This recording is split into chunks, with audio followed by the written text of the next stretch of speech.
Previously on a niche retelling. Considering it is a story all about how the American dream is bullshit, it is kind of odd that people have kind of been dancing around part of why it is bullshit. But we'll get further into that when we do Self-Made Boys, because it at least tries to kind of address it, even though it also is trying to be a fix-it fic. Yeah, we'll get more into it, but, you know, the big takeaway from Self-Made Boys, for me at least, is in this adaptation of why the American dream is bullshit, we learned that the American dream is completely attainable, so long as you got your friends. Yeah, basically. The American dream is attainable through the power of friendship. It's very My Little Pony. My little Gatsby, my little Gatsby, ah. That's a thing we're going to talk about a bit when we get to Self-Made Boys. Yes. Gatsby admits to being Irish in that one. I'm like, hey, guess you're more considered white than either.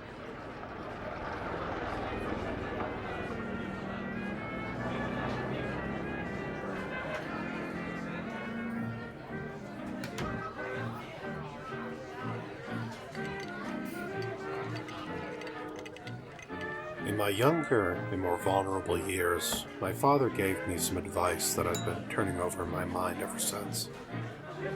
Whenever you feel like criticizing anyone, he told me, just remember that all the people in this world haven't had the advantages that you've had. Welcome to Niche Retelling Old Sports, the podcast where we explore all the ways old tales are made new. We continue with Gatsby Month. I am your host, Jasmine Garcia, and joining me once again are... Proving once again that we can repeat the past by talking about the same book repeatedly, Justin Bailey. Hello, Old Sports. This is Shamila. And today we will be discussing the YA retelling of The Great Gatsby, Self-Made Boys by Anne Marie McLemore. The main premise of this story is it is The Great Gatsby, but starring queer and Latina characters. And they're also much younger, which we'll delve into how I think that affects the story. We've already kind of talked about how all of us got introduced to The Great Gatsby in general. It seems like all of us pretty much read it in high school, specifically in junior year for some reason. That is kind of the year for teaching The Great Gatsby. I'm sure there's something in the standards about that as a former teacher. But all right, have either of you heard of this book before we decided we were going to do an episode on it? It was part of my research for retellings of classic stories. I ended up finding this book about like where Little Women, we had the March sisters as Black women, and then I found out it was a part of the series, and then I just kept scrolling through, and that's when I found Self Boys. Yes, it's part of the Remixed Classic series, although every story stands on its own. This isn't like a public domain cinematic universe, although I'd be intrigued to see how they made that work, if they go just full League of Extraordinary Gentlemen with that, but in this case, no, these are all standalone stories. Yeah, like one's Robin Hood, one is Romeo and Juliet, yada yada. And Justin, have you heard about this at all before? Oh, absolutely not, no. I've been sort of working my way through some books, like I am like probably 80-90% away through like Don Quixote right now. So I was sort of in the process of working through books I either haven't read or haven't read in a while. And, you know, I was just predisposed to, you know, be willing to read another book. I mean, you know, Gatsby itself is relatively short. I wasn't expecting this to be twice as long, but you know. Yeah, that is the interesting thing. Like, this YA adaptation of it ended up being twice as long as the original Great Gatsby. We'll delve into how that ends up affecting the story. But in general, do we want to kind of just try to summarize it? Because, Shami, I know you've researched it, but you actually haven't read the whole thing yet, correct? No, I did the book previews, which is like the first 3 chapters, but there isn't very much like accessible stuff for like online publications, and unfortunately, my local library was on hold for 5 weeks, so I couldn't read it in time. Yeah, it's a pretty popular read from what I can tell. And that's okay, because we are just going to try this format in which Justin and I just kind of spoil it for you, since you are willing to let us do that. Yes, I am a full spoiler hound. I am not afraid to admit that. It helps me, it better prepares me for what's going to go on. And that's fair. There's definitely people who kind of require that. Like, the whole thing with spoiler culture is kind of insane. I understand if you don't want to know how it's going to go, but that doesn't necessarily mean it's going to ruin the story for you, because as far as I'm concerned, it's not always about the destination, it's about the journey. At least that's my take on it. And I've always held a similar opinion of that sort of thing. I have a few friends who are like, they are absurd with how militant they are about spoilers. It's like they don't even want to know like premises. It's like, how could knowing it's set in a desert matter? Yeah, exactly. But for those of you out there, if you don't want to be spoiled about this book, now is the time to leave. Now would be a good time to play a sound script of River's ongoing spoilers. Spoilers. I mean, it's funny because we haven't really done that before, but then again, we were kind of more discussing more straightforward adaptations, and this is definitely not a straightforward adaptation. Mm-hmm. So, basic premise here is that instead of Nick Carraway, we have Nicolas Caravello. So he is a Mexican-American version of Nick Carraway, who is also a young trans man. And in this particular case, his parents are actually very supportive. This is not one of those period pieces where, homophobia and transphobia are like the main central thing. We do have a lot of those. There's a place for both types, I feel like. Sometimes you do need to address the reality of the situation, but sometimes you do want it to be a little bit easier. I didn't really look into this book at all before reading it. I just knew that it was on the docket. Mm-hmm. And I went in sort of expecting it to be that. And because obviously the original book is somewhat of a tragedy, it's sort of known for being this snapshot of a period of time. It was actually fairly frustrating that they would obfuscate as much as they did about the things that they, are introducing these concepts about, but we'll get more into that once we discuss. That is more than fair. But yeah, he's basically heading off to New York to work in selling bonds. In this particular version of the story, he's kind of a math genius, and that's part of why he ends up getting it in spite of all the things that are working against him, plus his cousin Daisy Fabrega, who's also Latina. She kind of vouches for him to move into New York because, oh god, where is he from originally? He's from Iowa, was it? Wisconsin. See, I'm acting just like his bosses, not being able to keep it straight.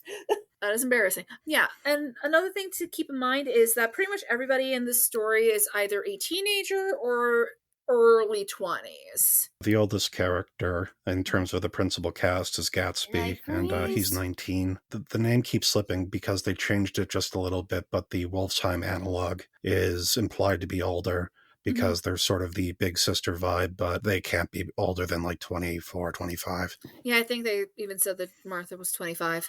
But yeah, and when Nicholas and Daisy kind of reunite, he's surprised to see that she's kind of dyed her hair blonde and she's clearly been spending time away from the sun. She could pass for white. And turns out, because Tom is now her fiancé instead of her husband, he has no idea of her background. And she is actually kind of lied to him about how she knows Nicholas, basically saying that he is the son of their housekeeper. And there's actually quite a bit of conflict in that regard because Nick does feel abandoned by this, of course, understandably so. Another thing we should mention is that pretty much every chapter has a letter from Daisy, whether it's to Nick or to somebody in their family, which does give us some valuable insight into her point of view of things. And it's even shown off in the audiobook version where Kyla Garcia is reading these letters. Yes, so we do get two narrators in the audiobook version. We got Javier Roque as Nick, who also did the audiobook for Cemetery Boys, so I ended up listening to two of his audiobooks this year, both starring Mexican-American trans boys. That was kind of interesting. Basically, Tom is just as racist in this as he is in the original story, but he kind of hides behind it. It's not you, it's not me, it's my parents. I have no problem with Nick being here, which we eventually get confirmed that is a blatant lie. And she's constantly trying to get Tom to A, let her have a debutante ball, and B, finally propose. And there's also this whole storyline where it turns out before Nick arrived, she actually fell overboard at a party that was on this yacht, and somehow that pearl necklace, as kind of a parallel to the necklace she received in the original novel, kind of went missing because she kind of threw it off while she was trying to swim her way to safety, basically, because it was weighing her down, at least according to the story. And Nick kind of keeps on getting accosted by this investigator who's trying to kind of get to the bottom of things. Oh no. That's a pretty frequent plot point, which, again, this is a roughly 300-page retelling of a roughly 100-page book, so they did end up having to add a bunch of plot points. And Nick actually meets Gatsby a lot sooner, like not at a party. He's kind of tipsy after hanging out with Tom and Daisy, and Gatsby kind of ends up trying to help him out, and it's a very meet cute sort of thing. Aww. From there, it sort of follows the sort of skeleton of the plot from the original book, where the events that sort of take place in the original story still do, but different. Yeah. And then after it gets to the part where the original book should have ended, it continues because it still has to resolve its own central narratives. Yep, because there are a whole bunch of extra subplots in this version of things. For one thing, when Nick finds out that Tom is fucking around with Myrtle, he gets a lot angrier than I think I've ever seen any Nick be, because he and Daisy are clearly a lot closer in this. Like, they grew up together, they used to get on all sorts of childhood shenanigans, and so he's a lot more protective of Daisy, and that is actually what ends up motivating him to try to do whatever he can to help Gatsby and Daisy reunite. So he falls. Oh yeah, he falls in love with him pretty easily, but there's actually a little twist in that regard. Really? Should we get into that, or would you rather we go straight forward through the plot? Maybe. I think we gave enough of a explanation of the events that at this point, if you're either going to read it or you're not. So Okay. If you don't want us to explain it, then, go somewhere else, I guess.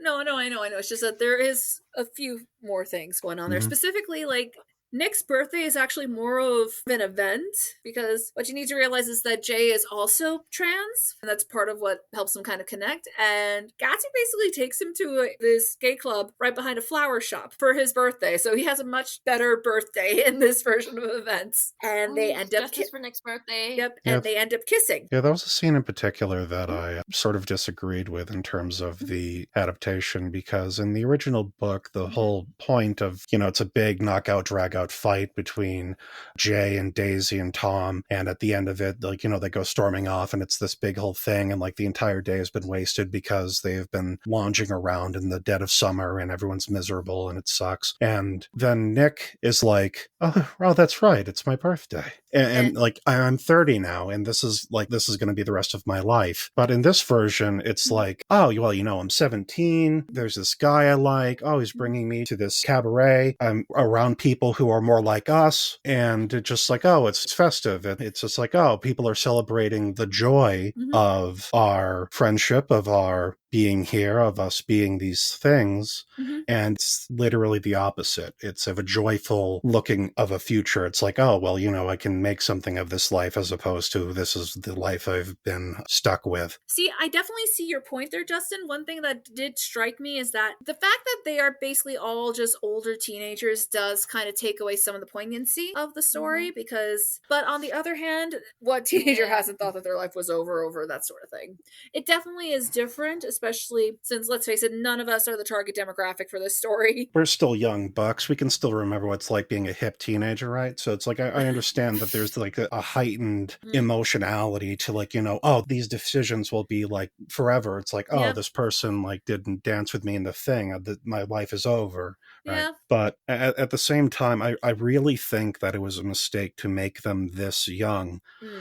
One of the things they keep having to trip over is Gatsby's involvement in World War I, because they still want that to be a thing. Yeah, that was an odd choice. I feel like they could have done without it. If they were going to make that a plot point, they could have aged it up to early 20s instead of young mid to late teens. Yeah, there are YA stories with characters in their early 20s. It would have been fine. I'm not even sure if this really needed to be a YA story. It's also, and this is sort of going into the elements that they add, but they want to obfuscate, or at least not want to emphasize as much. But I think it would have been a better idea if, in the way that Gatsby is sort of mythologized, all of these lies that are told about Gatsby, it's oh, well, they were a spy in the war, they killed someone. I think it would have made more sense if that was literally a fabrication in this version, because I feel that them being this young, them being transmasculine, causes a lot of problems with them being this war hero. Yeah, because it's like, okay, well, it was the 1910s. Sure, you didn't show them your birth certificate, but, they did have physicals to check for like tuberculosis or skin lesions. They would have noticed. I don't understand why in this book where they're adding these things about, being a self-made boy, of being a transmasculine character, that so little of the struggle is kept. There's never a moment where they're like even questioned that they're not who they are, because obviously they are who they are, but it's everyone who knows that they are don't care, and everyone who would have a problem doesn't know and never finds out. It just sort of glossed over, and I guess they never looked. I get, okay, sure. I mean, in fairness, something that people have pointed out regarding historically trans people, or at least who we would consider to be trans in these days, is since there was such stricter rules of what everybody would wear, basically, if you're wearing a suit, for example, they are not going to really question it to a degree. And to question it would probably be considered a lot more rude, ironically. Yeah, it's kind of like a contrast with this other novel with a transmasculine protagonist. It's called Trumpet by Jackie Kay. Okay. And it chronicles the life and death of this fictional jazz artist, Jazz Moody. And upon his death, they find out that he was assigned female. And the whole novel deals with the fallout of that. You're right that it's somewhat strange credulity, but then again, there have been people who may have been trans in war before. It definitely has happened historically. Well, yes, in the Middle Ages or other things like that, it's not impossible for a person to become involved in a war, but it's either the theater of war is in the country they're already in, and modern medicine, modern logistics aren't what they are, even within the last century, and with other characters who are able to obfuscate AFAB, AMAB. It's documentation was different. You could just tell someone and they would just roll with it, right? Yeah, similar thing with what Daisy was doing, basically. Yeah. But you're not wrong. There's some straining and credulity there, but I do think that to a certain degree, this book is not aiming necessarily for pure realism. And I'll definitely go further into my points on that. I guess one last bit. In terms of, and I admit that, we already mentioned that we're not exactly the literal target demographic, but there are a number of disadvantages when it comes to these sort of stories, because I'm ARO, right? Or Romantic? Right. So I get why other people get it. I get why other people find it's important. But I remember when we were talking about the 2013 version of Gatsby, one of I think it was Sam, mentioned that they found this adaptation to be lacking because it was so focused on the romance between, or the heightened feelings, the glitz, the glamour. They were focused on the set dressing. And that critique also led to this one, because this book is written primarily about the romance. It's written primarily about how these people feel about each other. And the prose isn't bad. I'm not saying it's poorly written. I'm just saying that in terms of taking that aspect of the story and sort of glossing over or diminishing the other aspects of the original work is sort of why I'm having problems with it as an adaptation. One of the things that I really liked about the original is that Nick Carraway, he comes from a wealthy family. He is among of the upper class, and it's because his grandfather paid someone to go to the Civil War for them, right? And because they want to have him be Latino and have the family be these poor beet farmers, they can't have that because it's a completely different demographic, completely different thing. And so what they do instead is every negative quality that the characters used to have has been translocated to the only bad character, Tom. So his grandfather paying someone to go to the war is now a flaw exclusive to Tom. Now, is it impossible that the original Tom's grandfather did something similar? I almost would bet he did. But it's the fact they're explicitly these characters that we like, you have to like, they can't have done anything bad. But, Tom's a bastard. So obviously he does bastardly things like be racist and have bad family and be bad with money and be, it just... Basically, frustrates you that they kind of saw off the nuance of the story. Yeah, and I get fan fiction does this a lot. Like, I'm not used to like the trope words, but it's like, what do they call it? Like Draco and leather pants, right? Yep. Where it's like, I really like this character. Oh, they're explicitly bad? Well, it doesn't matter because I like them. Or like the other, like the inverse, it's like, oh, well, I don't like Ron, so every bad thing Ron does is exaggerated, or we will apply negative qualities that the original character does not have to make them worse, right? There's just no in between. And that is very fair. That's definitely a fair critique of the story for sure. And basically, as things go on, Daisy does end up getting her debutante ball because they figure, hey, this will be a way to kind of get her to see that she has options beyond Tom. And first off, she does find out that Tom is just a cheating bastard, and she basically finally gets fucking sick of it. And she ends up doing her debutante with Jordan. And they end up coming out together. And it's kind of when we first know for sure, oh yeah, these girls are in love too. And to get into kind of the big plot twist, Gatsby was never in love with Daisy in this version. What? And basically this whole thing was to kind of try to get a lavender marriage going on. Oh. Like he's gay as fuck, dude.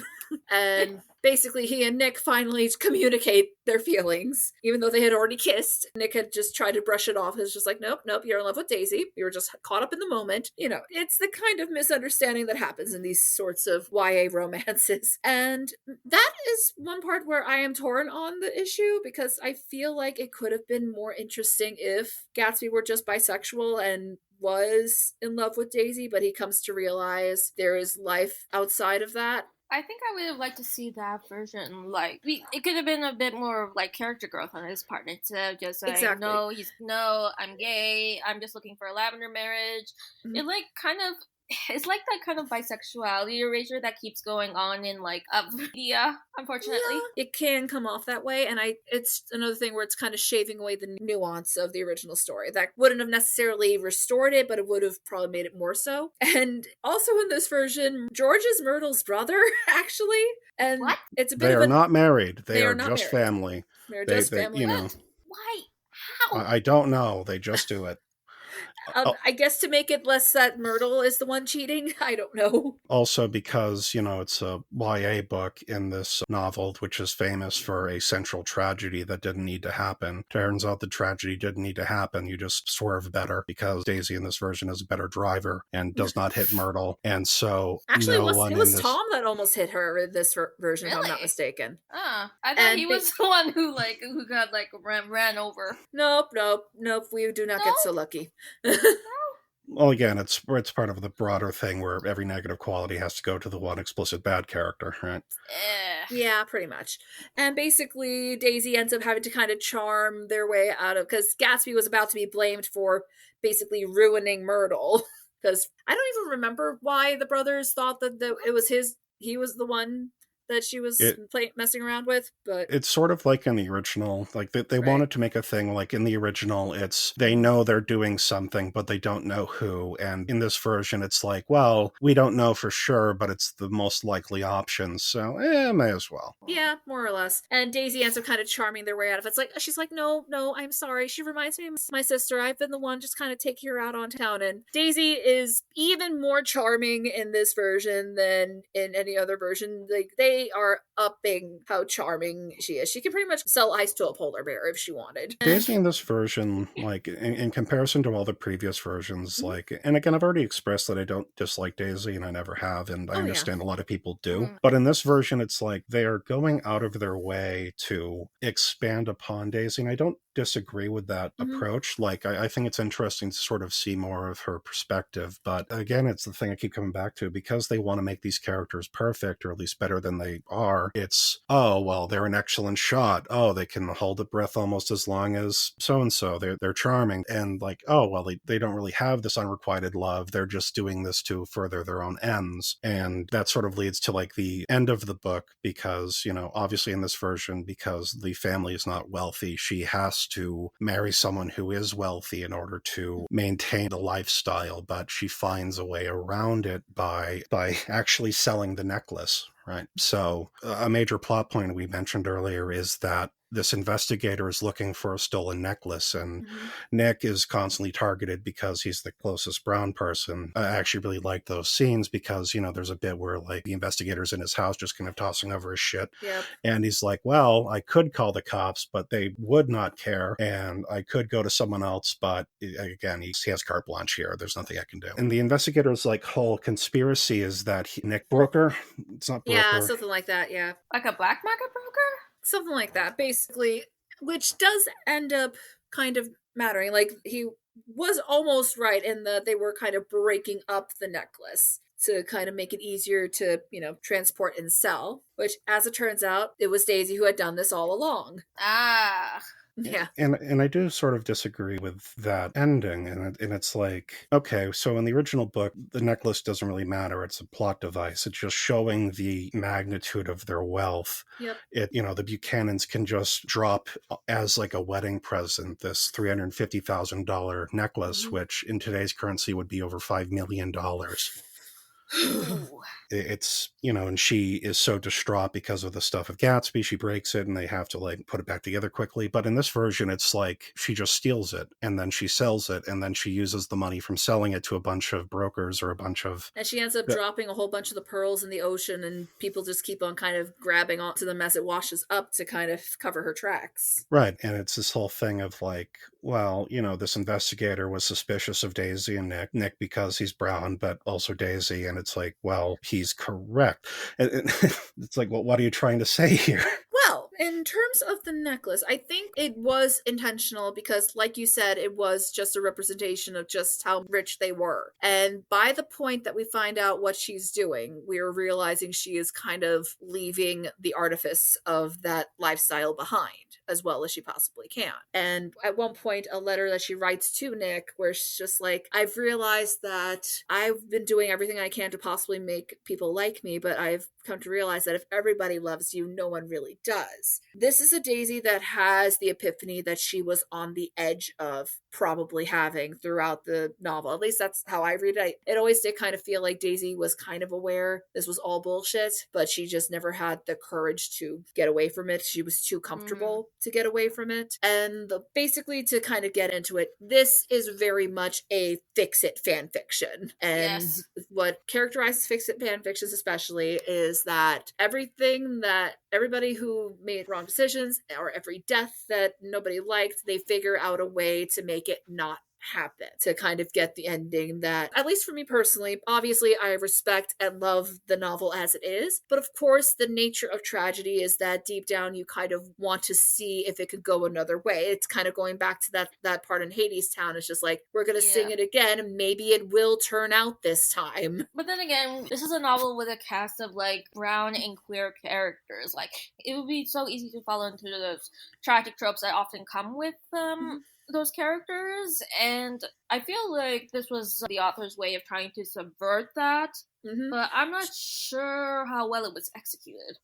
It's good that you mentioned that because it says right here in the author's note, I hope you leave knowing this. You are worth being seen as you truly are. You are worth imagining your life for yourself instead of how you may have been told your life must be. You are worth your own dream. So they were definitely focusing more on wish fulfillment, which is what a lot of Fix It fanfictions do. Yeah. It's for anyone who ever read The Great Gatsby and wished that Nick had just stayed at the pool for just a little bit longer, for everyone who wished that Daisy was courageous enough to leave Tom. And how you feel about that really depends on whether you think that that is a wish that ought to be fulfilled, basically. I'm not used to a lot of fan fiction stuff. I For sure. probably have read in different capacities, and it's like, in this podcast, we're sort of reading these as adaptations. How does it convey? How does it retell? So I was trying to read this as that. Absolutely. And I would have preferred that afterward, where they listed out their sort of presuppositions, right? Where they're like, oh, well, I didn't like this because of this, or I wanted to convey this, or I would have preferred that at the beginning as opposed to at the end. Oh, okay. So if you had read that author's note at the end where they kind of explained their motivation there, it might have made it easier to swallow. I would have had a different frame of mind when I was reading the book, because I went in and expecting one thing. The book was not that. And then at the end of the book, the author said, well, I wasn't trying to write that. And I'm like, well, you could have told me.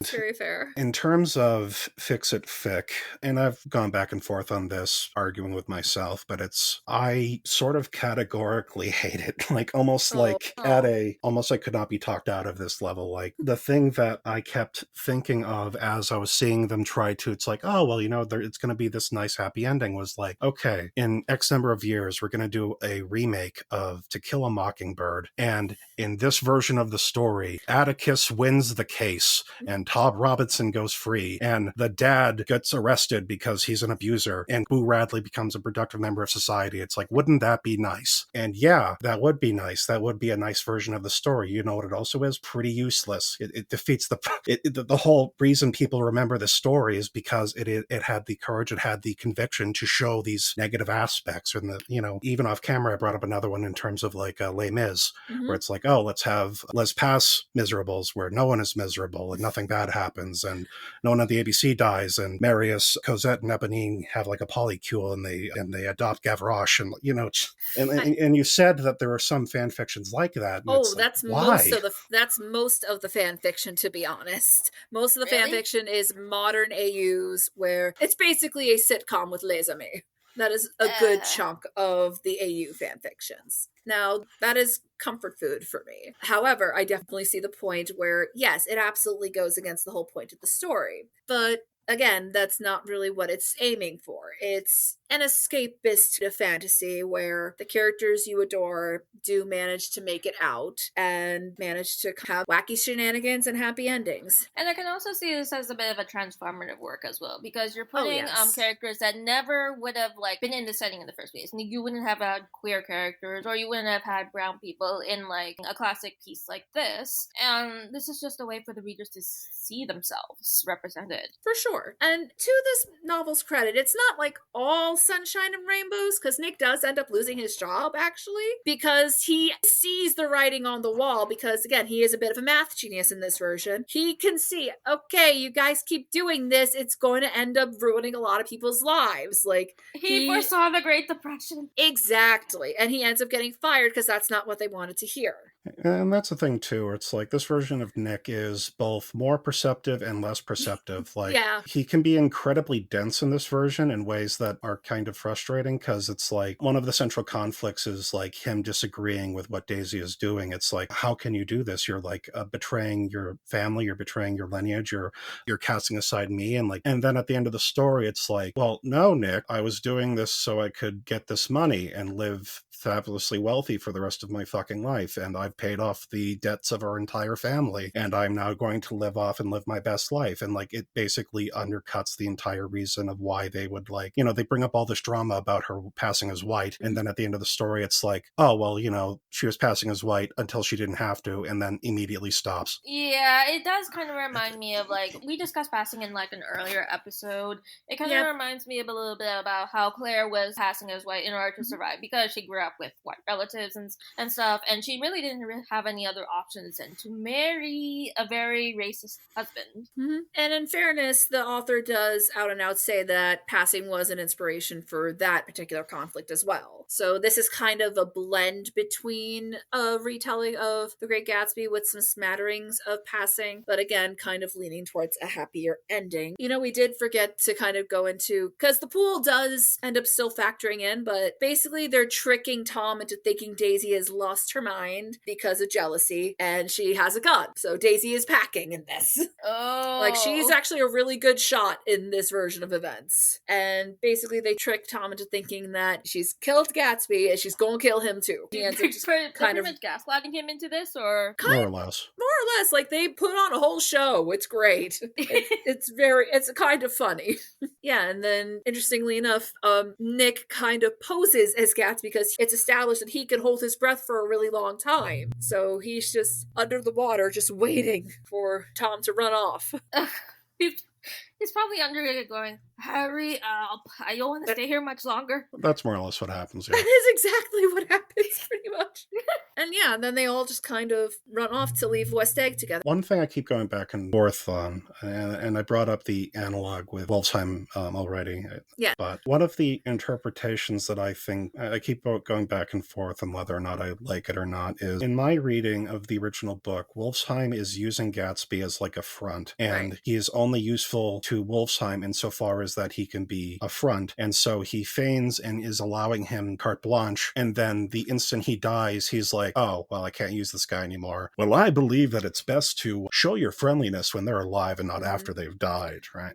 But in this version, it's like, no, they're friendly. The dynamic has changed as well because she's like a sommelier. One of the negative qualities that Wolfsheim has is that, he wears like, the finest specimen of Molar because he feels human beings are, like a commodity. He feels that they are like, it's a trinket. He thinks it's fun. But in this version, they interpret it as she's wearing the heirlooms of her family as like the primary fashion gimmick of her like outfit.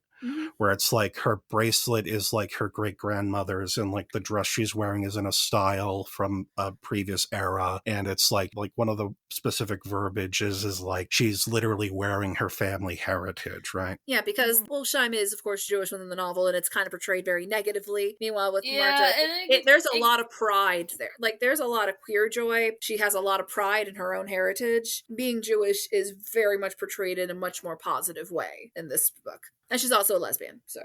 Oh, good for her. Yes, basically everybody's gay, except for Tom, and we don't care about Tom, so. What is the come up as that Tom has? Like, if he doesn't get run over, like, what else is there for him to happen? He's basically just been kind of publicly shamed because Daisy ended up not walking with him when she did her debutante thing, and he just kind of leaves. And he has like debts, but the debts are probably going to be paid, but it's an embarrassment because he has to ask his parents to pay it off for him. And the comparison I kept thinking about is like they basically turned him into Dick Dastardly, even as a dog. Trat and double trat. Right, he's just kind of like, I'll get you next time. Like, and it's Christ. And it's just like because they have to have him be the villain. It's like obviously he was racist in the original book, but it's like the one time that they have a character call Nick like a slur that's sort of alluded to, and Tom is the person who does it because he's the worst, right? Which he is. Even in the original, he was, let's be honest. Yes, everybody kind of sucked, and that's the point, but Tom sucked the most. Yeah.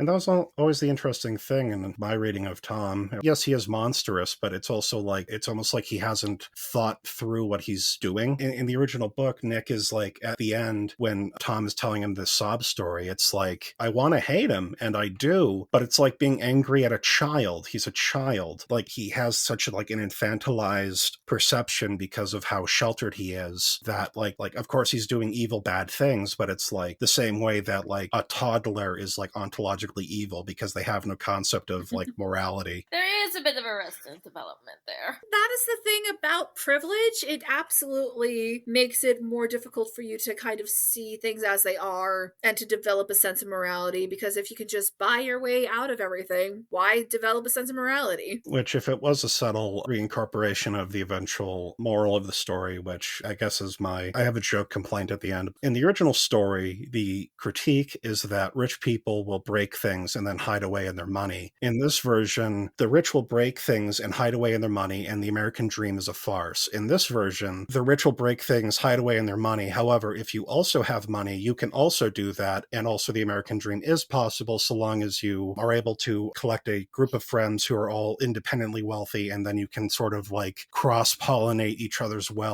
and live happily ever after, right? Because that's basically what Daisy does at the end of the novel. She becomes independently wealthy because of what she's able to sell to these fences. I finally remembered the word. The word is a fence.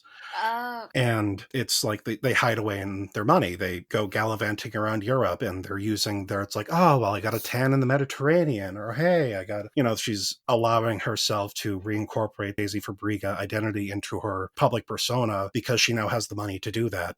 she's sort of absolving herself of the, passing as white thing by one, deleting everyone's debt and, lifting her entire family out of poverty, but then also destroying the Daisy Faye identity by just allowing them to be the same thing. Yep, and in fairness, I think there is, like I said about that passage about how she kind of recognized, this was probably not the right thing for me to do, even if it did end up helping me a lot, because I just feel so empty, and I don't really want at least Tom's version of what a comfortable life would be, because basically she doesn't want to be Claire from passing, she's come to realize. Yeah, this version of Daisy does not want to be Daisy Faye, and so she chooses not to, right?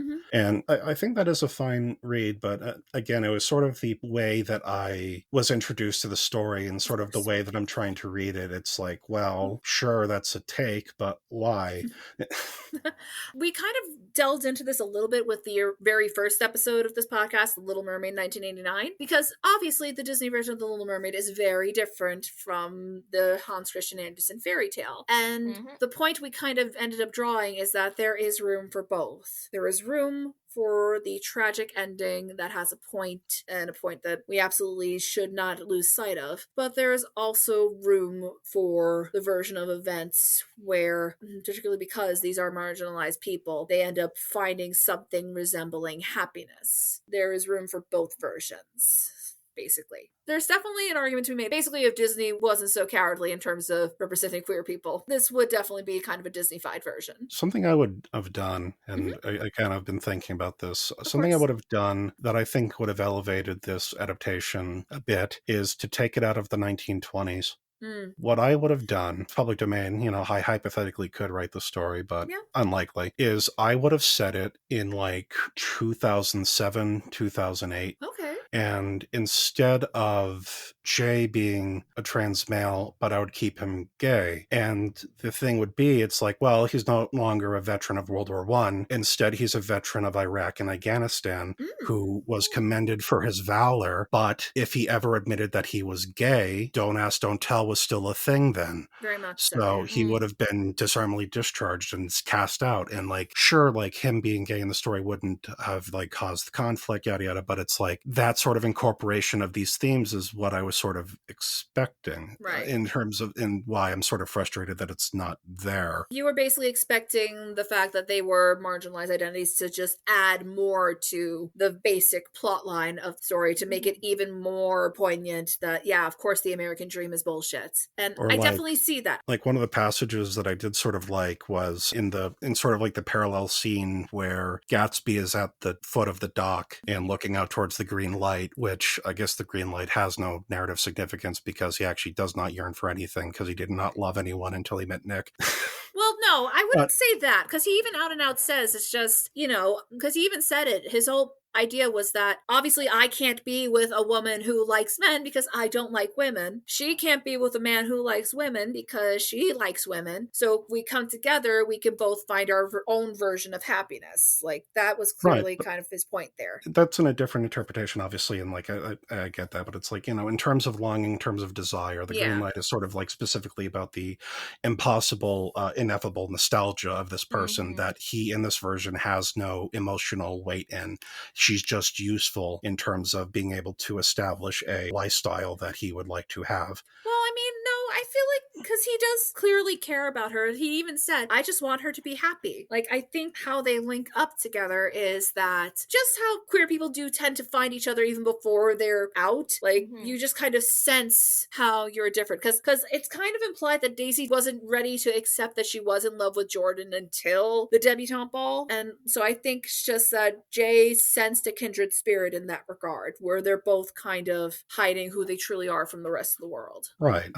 But in terms of, I guess the framing, but to get back to the framing, so it's Gatsby at the dock looking at the green light, and Nick is near Gatsby looking at the green light, and it's sort of this like, 2 chains down sort of deal where it's Gatsby is yearning for this impossible nostalgia, and I am looking at Nick, who I now similarly have a similar level of desire for that I also cannot have, because that's like, and that's one of the things things that I was sort of expecting as well would be more poignant, like, even not really getting romance as I do, but it's like, the back of the blurb, it's like, oh, the story is going to be about how the longing glances, or just kind of like, well, of course they're going to get together. It's not a question of if, it's when. So it's like in this version, it's like if they made it more up in the air, or at least didn't really sell it on the romance being centralized, which it was, sort of making it be about how Jay is Nick's Daisy. Like it's absolutely the looking out and the yearning, and I will put my ambition, I will put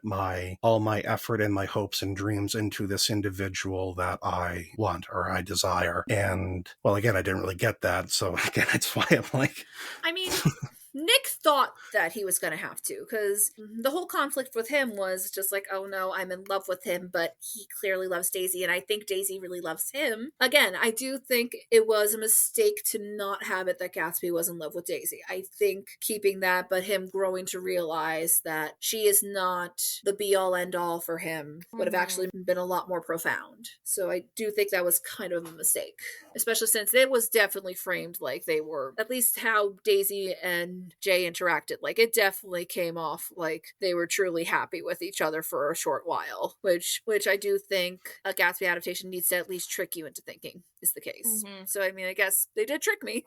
one of the other things, and I don't know if this is like a modern perspective, well, even then I don't really see how they would go about that, but I don't really see why the author thought them going to Los Angeles is a good thing.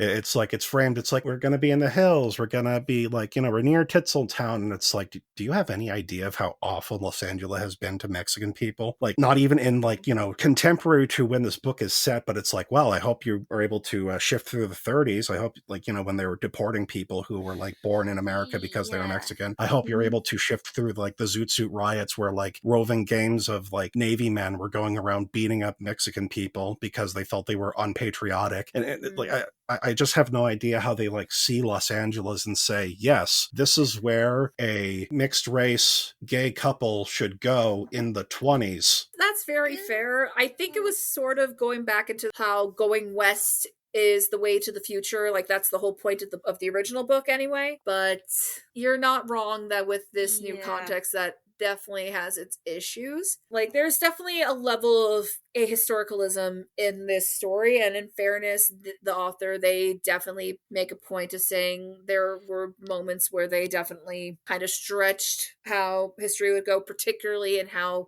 people identified themselves. Like even just the fact that they referred to themselves as gay or Latino, like that wasn't really what they did during history. And that's not even necessarily a bad thing, because there is definitely a breed of period pieces that kind of decide, you know what, we're not going to make this more confusing for the audience. We're just going to have them kind of speak as if it's modernity, because it does still kind of translate, if that makes sense. And again, that's one of those things where it's not just even a matter of dating. It's like some of the terms for brown people, for Latinos, they were like downright slurs, even by today's standards. So I don't think they could have used that. And like that was the other thing as well, where it's like, because, and they say in the afterwards, sort of this was like the thing they tried to balance. Obviously I didn't think they did particularly well, but I'm being negative, whatever. It's okay.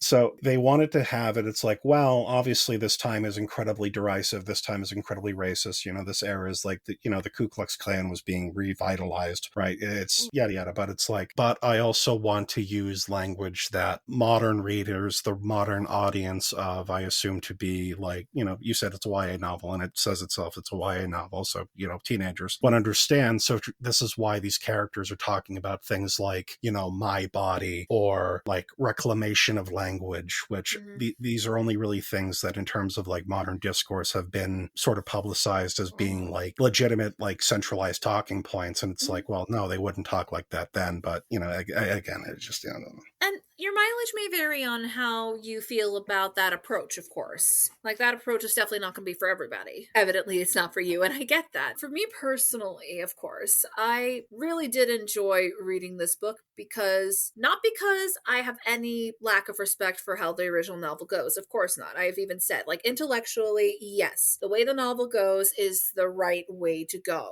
From a narrative perspective of what Fitzgerald was trying to do, that was the right way to go. But if I am going to look at this as what McLemore was trying to do. I do think they succeeded for the most part. I, of course, do have some quibbles that I even mentioned. But otherwise, it is really lush language, and there is something very gratifying about seeing this level of queer joy, which it definitely did happen back then, even if it's not very well documented, because for obvious reasons. But seeing this level of queer joy in this time period, there's something very comforting about it. The Great Gatsby as a novel is definitely the kind of novel that has a point. It's a very important point, and we need to, digest it. It is a nutritious meal, basically. While this particular book, I wouldn't even say it's not nutritious, because I definitely do feel that it has its value in terms But it's of sugar. escape. Oh, it's definitely a lot. It's more of a dessert than The Great Gatsby is, for sure. If I wanted to be negative, I'd call it saccharin, but whatever. No, it's okay if you feel that it is, for sure. Like, there's definitely an argument to be made that it is. And if you go in not wanting the happier version of the story, yeah, you're not going to have a good time. The same way somebody who doesn't want the happy version of The Little Mermaid is not going to have a good time with a Disney movie. But for me, I think that it is kind of high fucking time that Daisy was presented in a more sympathetic light. Yeah. And it is about damn time that Tom Buchanan got some comeuppance, even though I would like to discuss ways that maybe could have done it even better. And I do think it's about damn time Gatsby had something resembling happiness. Like, there is room for this version of events. It does not erase the original novel. And sometimes I am going to just want the version where everyone ends up okay. Editor Jasmine here. I couldn't quite articulate it at the time, but it's not so much that this version of events is sugar, but it is definitely comfort food. And there is just a time when you are going to need comfort food. So that is the value of self-made boys in my eyes. And if we can have both, we can have a happy medium someday, probably. Exactly. Like, because, yeah, the Les Mis fanfiction that I mentioned, like, it is basically the majority of all the fanfiction where, like, it's modern AU, everyone lives, everyone is gay, often there's race bending, and there is room for that, and there's room for the original story, if that makes sense. I guess because it seems like we're sort of doing final thoughts, wrapping up yada feelings. One of the things I've been wrestling with in terms of how I was going to talk about this, in terms of, I don't like, what's the exact phrase? I don't like yucking someone's yum. Of course, if you enjoy something, I think that's fine. The problem, like I've said before, I went in expecting one thing. This was not that thing, and the thing it was is something I dislike. And I didn't want to phrase that as a way as like, oh, this should not exist. This is like antithetical to the... Like, I didn't want people to think that I'm like hating on it because it is the thing that it is. I just feel that it could have been the things that it is and more. I feel that this is fertile ground for other interpretation or expanded interpretation. Like I even pitched some here. It's like, oh, set it contemporarily, set it like in one of the other episodes. I forget which one specifically.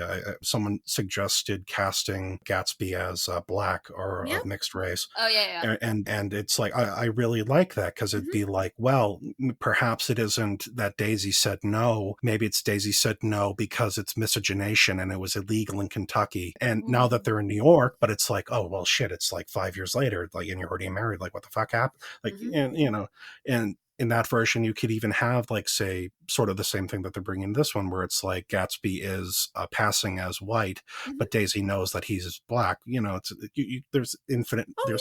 It's public domain. People can do whatever the fuck they want now. Exactly. One final joke critique, as promised. Gatsby never says old sport at all in the entire novel. That did bother me too. So for that, it has 0 stars. No one ever read this, and yeah. And no, I don't think you were yucking anybody's yum at all, Justin. Like, every single one of your critiques was absolutely valid. This is definitely one of those stories where I adore it, but anybody who critiques it, for the most part, I'm going to absolutely agree with them. Unless, of course, it is for bigoted reasons, which I know is not you, of course. Like, every single critique of this novel is absolutely correct. I even thought it. Like, this is definitely a softer version of the story, for sure. And, like, I grew up on so much fan fiction, so I wonder if that is part of why I was able to stomach this a lot more. I mean, like, I'm trying to think of, like, fan fiction I've read in the past. Like, it's not impossible to have, like, a happy ending. Like, I even remember one specifically. It was this deep cut for people who watched terrible anime in the 2000s. But Oh. there's a character in an anime called Elfen Lied who terrible, awful things happens to her, and then she's sort of abandoned by the plot. Oh. And someone made a comic sort of extrapolating the life she had after she was sort of written out of the story, and that has an even more depressing ending. And then someone read that comic and said, well, that's terrible, and so made a U-verse where the terrible thing still happens, but then at the nick of time the characters from Team Fortress 2 show up and save her. It's just all like plot line about, like, it's like, oh, well, you know, the doctor is able to do this thing, and engineer is able to build her limbs, and, you know, it's this whole absurd thing. And it's like, if someone likes that, then sure. But it's, you know, I don't know, it's goofy. I don't know. Yeah, Fix It Fix are kind of inherently a little goofy, because at the end of the day, it's basically you're just mad that your favorite character died and or your favorite ship didn't become canon. Yep. Like I said, I definitely think there's room for that level of silliness. So here's my question, Justin. Because, I mean, you brought up some versions of this where you'd be happier. Let's just say we have to set it in the 20s. We have to keep them with the identities they have. How would you have improved it for your sensibilities, of course? So I mentioned some of them before. What I would have done partially is I would have made it more of a point about the gossip about Gatsby. Like, I would have, even as part of his backstory, like, that's a lie. Like, in the novel, it's sort of implied that he is lying about being a veteran. In this version, he is literally lying about being a veteran. It's a fabrication that he and this version of Wolfsheim came up with as a plausible explanation. You know, she just had, like, a medal that maybe one of her ancestors had, and, like, yada yada. And I would still have it be where, you know, one of the main things about the original book is that people are talking about Gatsby on the strength of his liquor. Yep. And so you would have Nick talking with people, and they would be like, "Say, Nick, you notice that Nick, you notice that Jay is, like, maybe a little bit, like, I don't know, feminine? Like, you see that suit? You know, just like people talking shit in the same way that they're talking shit in the original book." And Nick, knowing the truth, would be mortified, but also terrified that the person who is almost clocking them may also do it to them. And whether or not it ever happened or not is, you know, here or there, but it's like the threat of there is present, even if never acted upon. Or like the way that he, like, has a job in this version, like you've said a few times that he was like the statistician as opposed to a broker. I think it was a mistake to have this version of Nick not be the one paying for his cottage. I think that because in this version Tom Buchanan is paying for his house, maybe he's not even living in West Egg. Maybe he only knows about Gatsby because he can even hear, like, the party from far away, and he's, like, dragged to it because it's like 3:00 in the morning and these people are still playing jazz. What the fuck is happening? And just things like that. And it's like there are alternate ways of pulling in the work and also zigging where it zags, because you're also including these aspects of race, aspects of being trans, these aspects of being, you know, your sexual identity and of desire, and of, like, it's integral, it's a part of you, it's your life, it's your love, it's your interest. But if you tell anyone, it's a death sentence. Now, if you asked me how I would rewrite this to make it more saccharine, I have no idea, but Oh, I'm not asking you to do that. No, because that's clearly not what you want.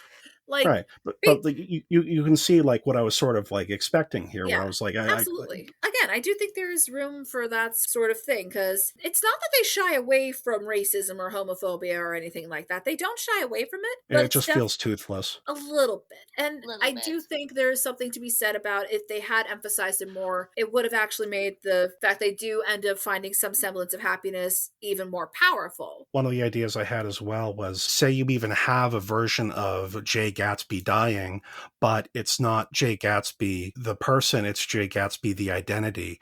Like, it could even be something like, we're creating a different name. Like, I know that in the original novel he was called Jay Gats. Maybe he could have, like, adopted a different identity after that. Yeah, and that definitely would have made sense. And in fairness, I think that's kind of what they imply, but they don't really go into it too deeply.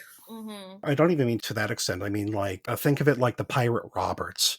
Like, there is the man, the pirate Roberts, and when the pirate Robert dies or retires, the next person instantly becomes the pirate Roberts. And it's just this concept of the erudite, insanely wealthy, party swinging person who never drinks and is like this enigma. And they just keep changing because the title of Jay Gatsby keeps getting passed over to whoever wants to be Jay Gatsby.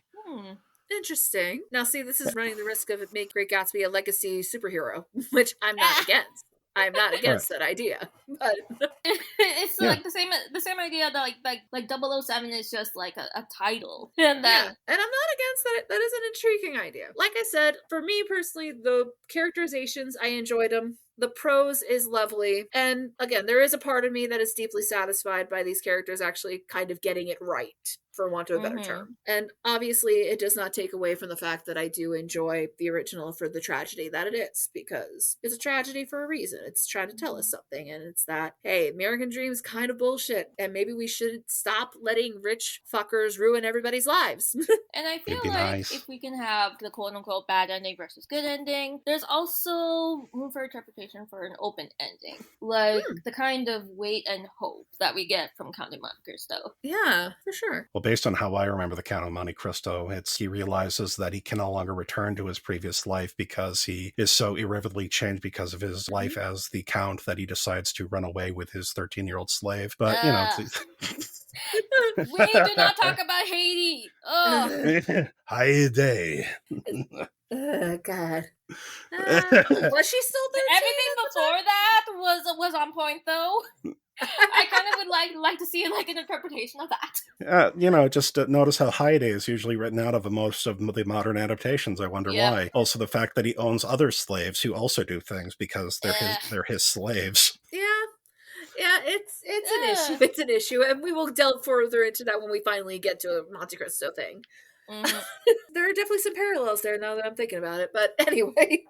I'm still thinking of like the there used to be these like race bending revenge challenges on AO3, and something that did came to mind because I did hear like theories that like maybe Gatsby was Jewish, maybe Gatsby was black. Oh yeah, and those are pretty common theories. I keep thinking about black and Jewish Gatsby passing for white and trying to like, and then in the end deciding that he cannot like completely shun the other half of his identity, and then he goes away, fakes his own death, and tries to like figure himself out. I'd be game for that for sure. Obviously, I've said my piece quite often and fervently. Again, in terms of the writing, I would never say that this is written poorly. I feel that they are a fine writer. The prose is. I just have individual issues of why it went the ways it did and certain decisions for like why some things were omitted. Like, obviously, it's the writer's decision, yada, yada. And again, I'll just reiterate, if you like this story, if you find solace because you see yourself reflected within the story, maybe you yourself feel that you've had feelings similar to this, great. I'm happy that people can feel romance, even if I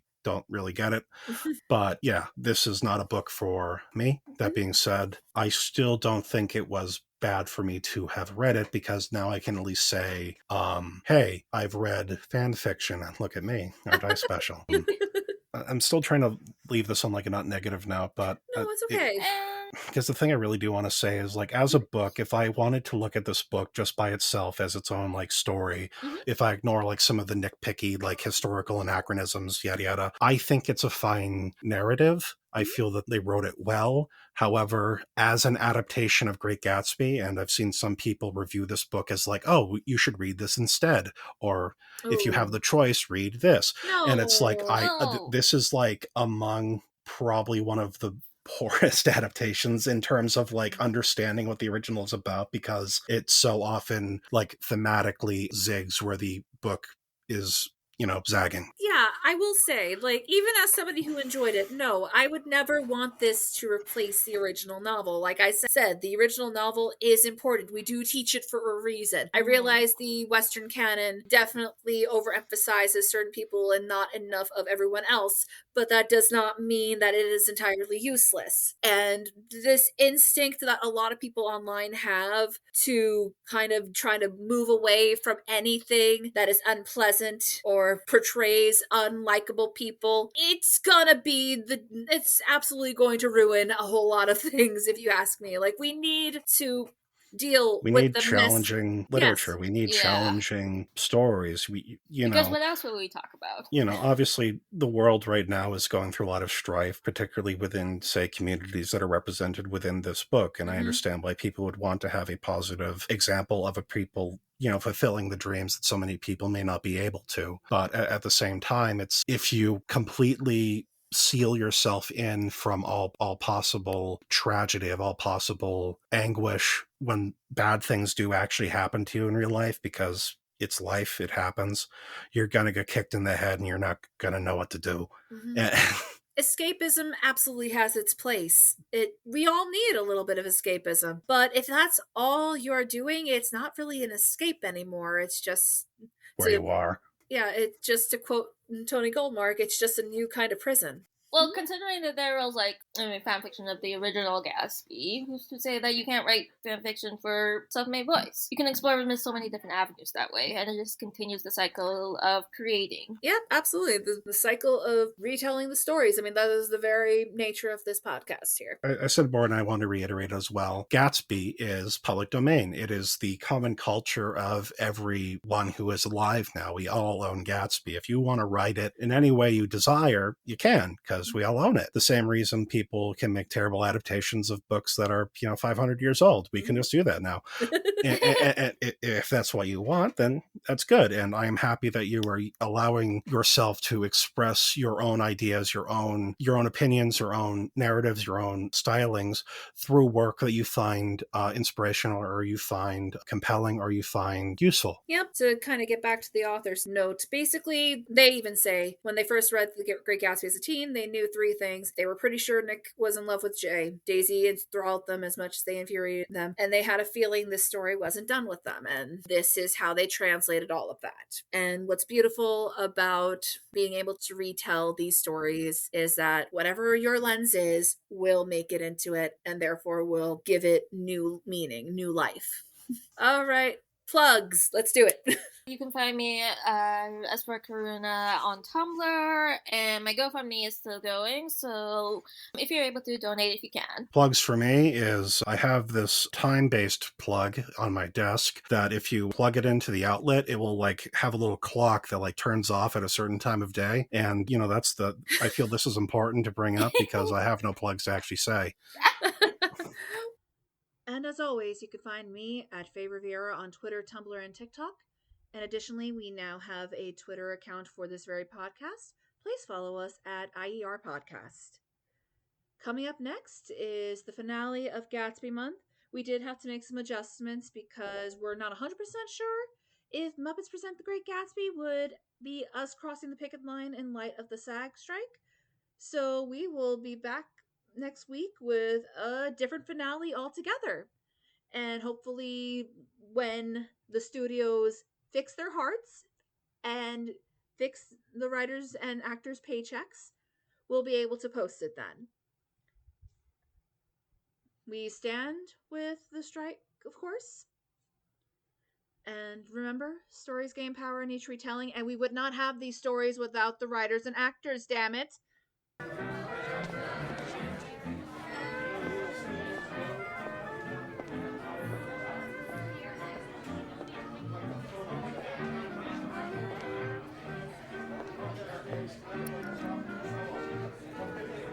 And as I sat there, brooding on the old, unknown world, I thought of Gatsby's wonder when he first picked out the green light at the end of Daisy's dock. He had come a long way to this blue lawn, and his dream must have seemed so close that he could hardly fail to grasp it. He didn't know that it was already behind him, somewhere back in that vast obscurity beyond the city, where the dark fields of the Republic rolled on under the night. Gatsby believed in the green light, the orgastic future that year by year recedes before us. It eluded us then, but that's no matter. Tomorrow we will run faster, stretch our arms out further, in one fine morning. And so we beat on, boats against the current, bore back ceaselessly into the